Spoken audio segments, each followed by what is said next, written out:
तमसा नदी। अयोध्या से 20 किलोमीटर दूर है तमसा नदी। यहाँ पर श्री राम ने नाव से नदी पार की थी।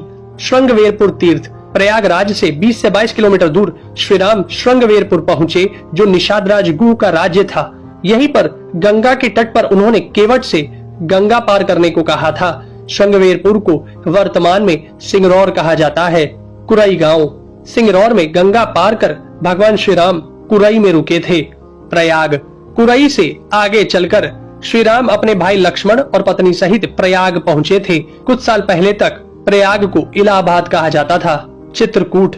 प्रभु श्री राम ने प्रयाग संगम के समीप यमुना नदी को पार किया और फिर पहुंच गए चित्रकूट। चित्रकूट वह स्थान है जहां श्री राम को मनाने के लिए भरत अपनी सेना के साथ पहुंचे थे, क्योंकि राजा दशरथ का देहांत हो चुका था। भरत ने यहां से श्री राम की चरण पादुका ले जाकर उनकी चरण पादुका रखकर राज्य किया था। सतना। चित्रकूट के पास ही सतना यानी मध्य प्रदेश में स्थित अत्रि ऋषि का आश्रम था। हालांकि पत्नी अनुसुईया के साथ महर्षि अत्रि चित्रकूट के तपोवन में रहा करते थे, लेकिन सतना में रामवन नामक स्थान पर भी श्री राम रुके थे, जहां ऋषि अत्रि का एक और आश्रम था। दंडकारण्य। चित्रकूट से निकलकर श्री राम घने वन में पहुंच गए। असल में यही था उनका वनवास। इस वन को उस काल में दंडकारण्य कहा जाता था। मध्य प्रदेश, छत्तीसगढ़ और महाराष्ट्र के कुछ क्षेत्रों को मिलाकर दंडकारण्य था। दंडकारण्य में छत्तीसगढ़, उड़ीसा, तेलंगाना एवं आंध्र प्रदेश राज्यों के अधिकतर हिस्से शामिल थे। दरअसल उड़ीसा की महानदी के इस पास से गोदावरी तक दंडकारण्य का क्षेत्र फैला हुआ था। इसी दंडकारण्य का ही हिस्सा है तेलंगाना का एक शहर भद्राचलम। गोदावरी नदी के तट पर बसा यह शहर सीता रामचंद्र मंदिर के लिए प्रसिद्ध है। यह मंदिर भद्रगिरी पर्वत पर है।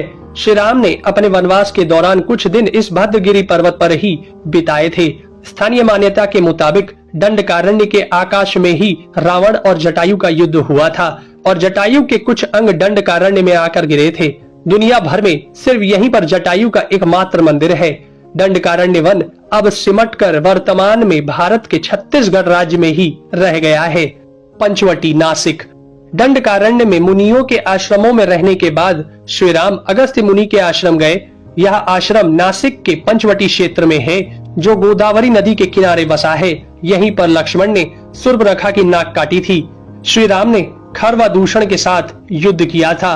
गिद्धराज जटायु से श्री राम की मैत्री भी यहीं हुई थी। वाल्मीकि रामायण अरण्य कांड में पंचवटी का मनोहर वर्णन मिलता है। सर्वतीर्थ। नासिक क्षेत्र में ही सूर्पनखा की नाक कटी तथा मारीच और खरवादूषण के वध के बाद ही रावण ने सीता का हरण किया और जटायु का भी वध किया था, जिसकी स्मृति नासिक से 56 किलोमीटर दूर ताकेड़ गांव में सर्वतीर्थ नामक स्थान पर आज भी संरक्षित है। जटायु की मृत्यु सर्वतीर्थ नाम के स्थान पर हुई, जो नासिक जिले से इगतपुरी तहसील के ताकेड़ गांव में मौजूद है। इस स्थान को सर्वतीर्थ इसलिए कहा गया क्योंकि यहीं पर मरणासन्न जटायु ने सीता माता के बारे में बताया। राम जी ने यहाँ जटायु का अंतिम संस्कार करके पिता और जटायु का श्राद्ध तर्पण किया था। पर्णशाला। पर्णशाला तेलंगाना के खम्माम जिले के भद्राचलम में स्थित है। यह रामालय से लगभग 1 घंटे की दूरी पर स्थित है। पर्णशाला को पंचशाला या पंचशाला भी कहते हैं। पर्णशाला गोदावरी नदी के तट पर स्थित है। यही वह स्थान है जहां से सीता जी का हरण हुआ था। हालांकि कुछ मानते हैं कि इस स्थान पर रावण ने अपना विमान उतारा था।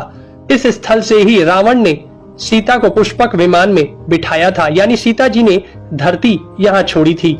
इसी से वास्तविक हरण का स्थल यह माना जाता है। यहाँ पर राम सीता का प्राचीन मंदिर है। तुंगभद्रा।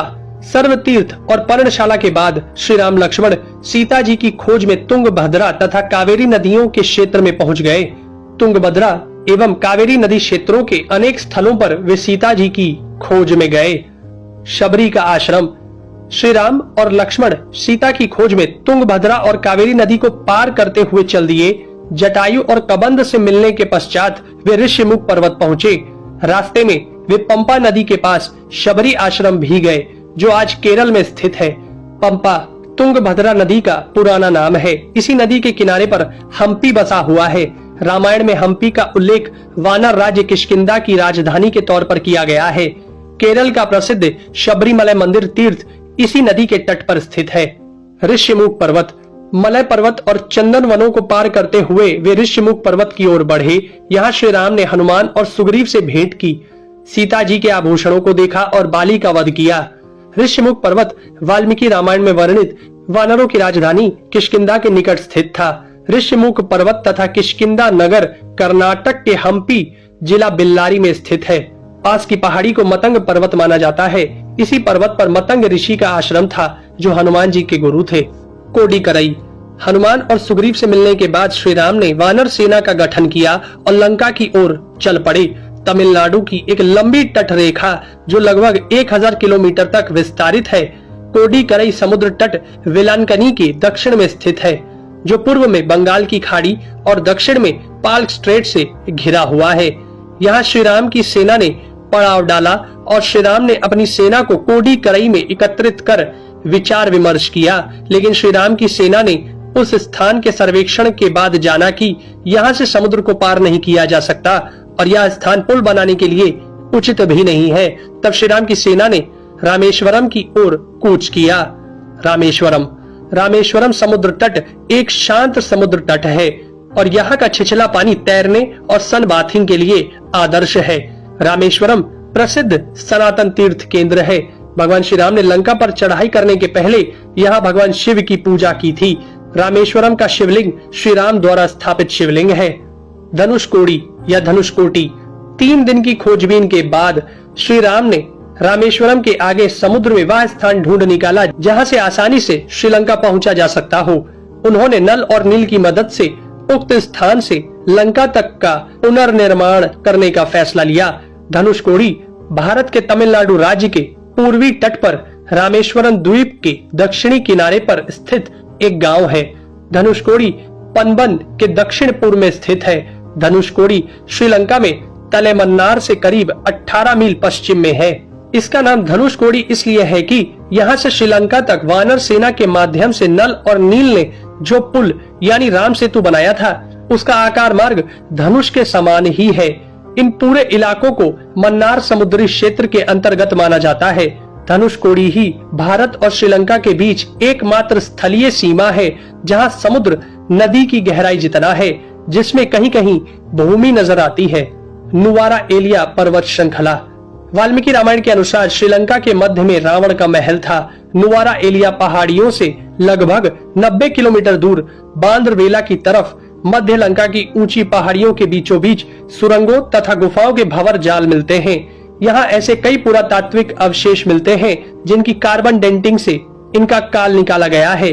श्रीलंका में नुवारा एलिया पहाड़ियों के आसपास स्थित रावण फॉल, रावण गुफाएं, अशोक वाटिका, खंडहर हो चुके विभीषण के महल आदि की पुरातात्विक जांच से इनके रामायण काल के होने की पुष्टि होती है। आजकल भी इन स्थानों की भौगोलिक विशेषताएं, जीव, वनस्पति तथा स्मारक आदि बिल्कुल वैसे ही हैं जैसे कि रामायण में वर्णित किए गए हैं।